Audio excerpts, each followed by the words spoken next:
இது மகிமை நேரம். ஆண்டவராகிய இயேசு கிறிஸ்துவின் நாமத்தில் அன்போடு உங்களை வாழ்த்தி வரவேற்கிறேன். ஒரு நிமிடம் நாம் ஜெபிப்போம். இரக்கமுள்ள எங்கள் நல்ல ஆண்டவரே, நீர் தருகிற எந்த தருணங்களும் தற்செயல் அல்ல. இப்பொழுதும் உம்முடைய சமூகத்தில் வருவதற்கு இரக்கம் செய்தீரே. ஒவ்வொருவரிலும் உம்முடைய ஆச்சரியமான செயலை கட்டளையிடும் என்று இயேசு கிறிஸ்துவின் நாமத்தில் ஜெபிக்கிறேன், ஜீவனுள்ள தகப்பனே, ஆமென்.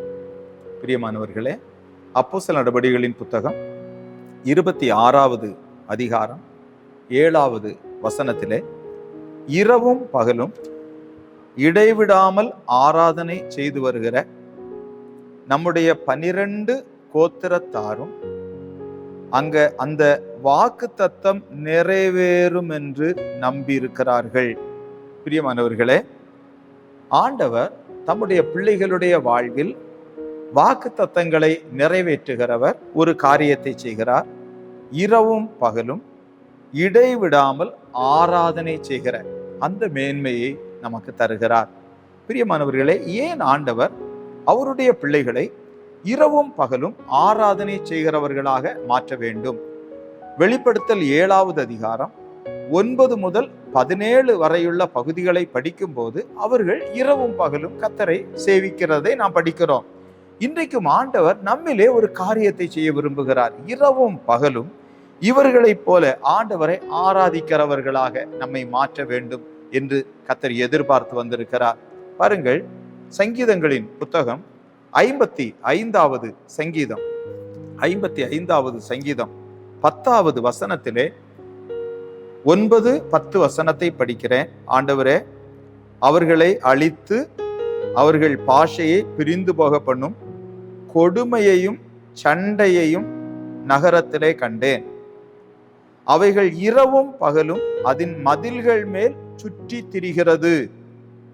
அக்கிரமமும் வாதையும் அதன் நடுவில் இருக்கிறது. கேடுபாடுகள் அதன் நடுவில் இருக்கிறது. கொடுமையும் கபடும் அதன் வீதியை விட்டு விலகி போகிறதில்லை. பிரியமானவர்களே, இரவும் பகலும் சுற்றி திரிகிற தீமைகளை இந்த இடத்திலே நாம் படிக்கிறோம். அன்பானவர்களே, ஆண்டவர் தம்முடைய பிள்ளைகளை இரவும் பகலும் ஜெபம் பண்ண வைக்கிறார். பிரியமானவர்களே, அன்றைக்கு ஆண்டவர் தம்முடைய ஜனங்களை அவர் நடத்தி கொண்டு செல்லுகிற போது மோசேயை அப்படி ஆண்டவர் ஜெபம் பண்ண வைத்தார். பாருங்கள், யாத்திராகமத்தின் புத்தகம் 17வது அதிகாரம் 11வது வசனத்திலே, மோசே தன் கையை ஏறெடுத்திருக்கையில் இஸ்ரவேலர் மேற்கொண்டார்கள். அவன் தன் கையை தாழ விடுகையில் அமலேக்கு மேற்கொண்டான். அப்ப இங்கு ஒரு யுத்தம் நடக்கிறது. மோசேயை ஆண்டவர் எழுப்புகிறார், கர்த்தருக்கு நேராக தன்னுடைய கரங்களை உயர்த்தும்படி. நாம் ஆண்டவரை ஆராதிக்க ஆராதிக்க ஒரு பெரிய ஜெயத்தை கர்த்தர் நமக்கு தருகிறார். பாருங்கள், இங்கு 15, 16 வசனத்தை அதிலே பாருங்கள். மோசே ஒரு பலிபீடத்தை கட்டி அதற்கு யெகோவா நிசி என்று பெயரிட்டு, அமலேக்கின் கை கர்த்தருடைய சிங்காசனத்துக்கு விரோதமாய் இருந்தபடியால் தலைமுறை தலைமுறை தோறும் அவனுக்கு விரோதமாய் கர்த்தரின் யுத்தம் நடக்கும் என்றான். பிரியமானவர்களே, அப்படியானால் இது தலைமுறை தலைமுறையாக நடக்கிற ஒரு யுத்தம். ஆகவே ஆண்டவர் தம்முடைய பிள்ளைகளை எழுப்பி ஜெபம் பண்ண வைக்கிறதற்கு, கர்த்தரை ஆராதிக்கிறவர்களாய் நம்மை மாற்றுவதற்கு அங்கு ஒரு ரகசியம் இருக்கிறது. அங்கு ஒரு யுத்தம் நடக்கிறதை படிக்கிறோம். இப்படிப்பட்ட தீமைகள் நிறைந்த உலகில் நாம் வைக்கப்பட்டிருக்கிறோம். கொடுமை, சண்டை, அக்கிரமம், வாதை, கொடுமை, கபடு, இவைகளெல்லாம் நிறைந்திருக்கிறது. ஆனால் தம்முடைய பிள்ளைகளை ஆண்டவர் இரவும் பகலும் தம்மை நோக்கி கூப்பிடுகிறவர்களாக, அவர்களை ஆண்டவரை ஆராதிக்கிறவர்களாக அவர்களை வைத்திருக்கிறார். பாருங்கள், இன்னொரு புறம் பாருங்கள், வெளிப்படுத்தலின் புத்தகம் 12வது அதிகாரம் 10வது வசனத்தை நாம் படிக்கும்போது கவனியுங்கள். வெளிப்படுத்தலின் புத்தகம் 12:10. அங்கே நாம் இப்படி படிக்கிறோம். அப்பொழுது வானத்திலே ஒரு பெரிய சத்தம் உண்டாகி, இப்பொழுது இரட்சிப்பும் வல்லமையும் நமது தேவனுடைய ராஜ்யமும் அவருடைய கிறிஸ்துவின் அதிகாரமும் உண்டாயிருக்கிறது. இரவும் பகலும் நம்முடைய தேவனுக்கு முன்பாக நம்முடைய சகோதரர் மேல் குற்றஞ்சுமத்தும் பொருட்டு அவர்கள் மேல் குற்றஞ்சாட்டுகிறவன் தாழ தள்ளப்பட்டு போனான். அவனுடைய பணி என்ன? இரவும் பகலும் நம்முடைய தேவனுக்கு முன்பதாக நம்முடைய சகோதரர் மேல் குற்றம் சுமத்துகிற ஒருவன் என்று நாம் படிக்கிறோம். அவனுக்கு இளைப்பே கிடையாது.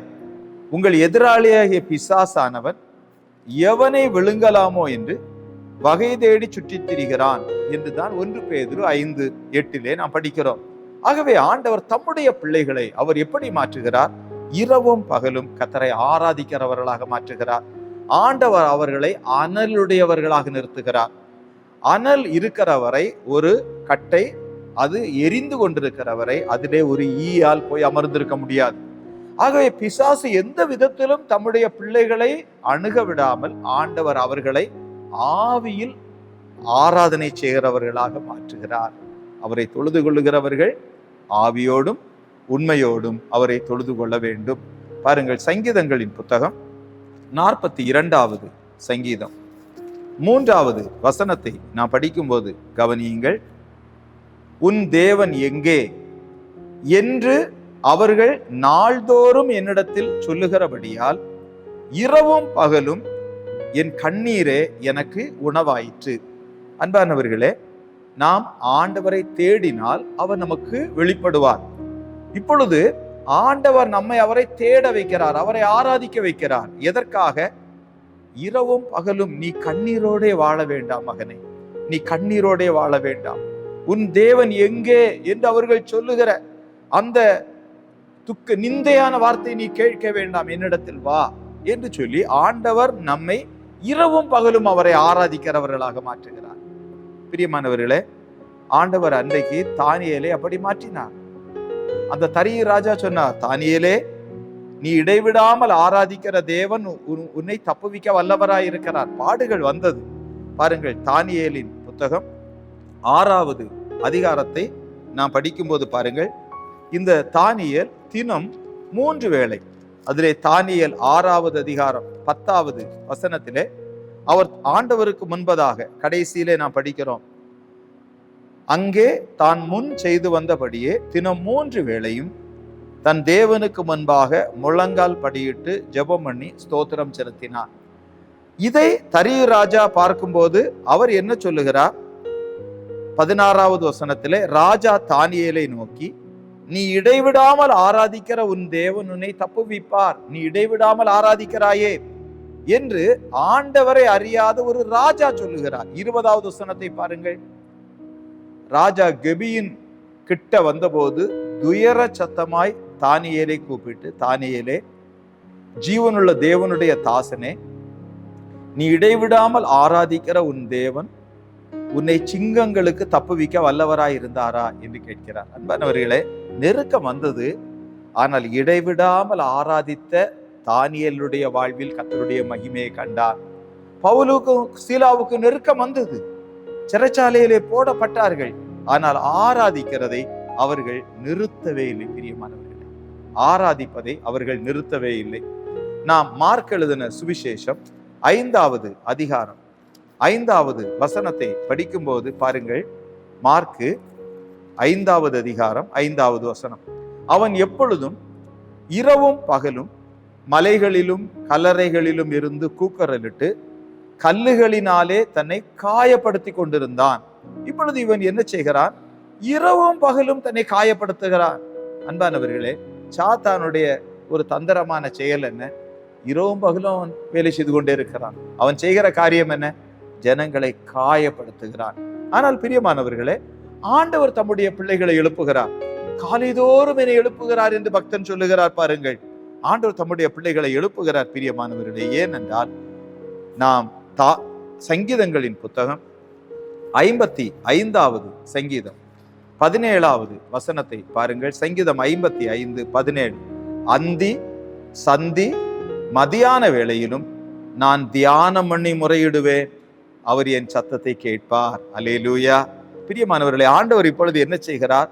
விழுந்து போன தாவீதின் கூடாரத்தை மறுபடியும் எடுப்பிப்பேன் என்று வாக்கு பண்ணின கர்த்தர் இந்த கடைசி காலங்களில நம்மை ஆண்டவர் மறுபடியும் துதிக்கிறவர்களாக, ஆராதிக்கிறவர்களாக மாற்றுகிறார். சாத்தான் அதை தடுக்கிறான். அவனுடைய திட்டம் என்ன?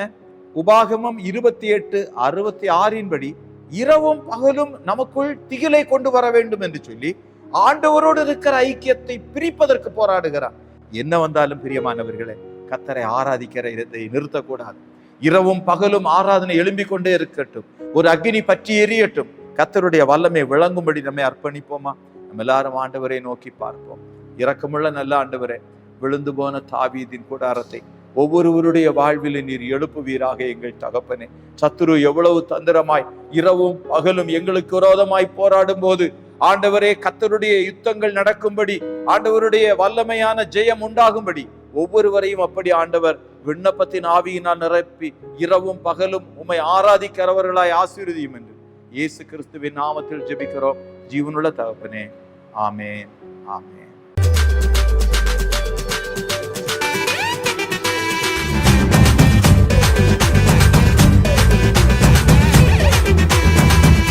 மகிமை மகிமை மகிமை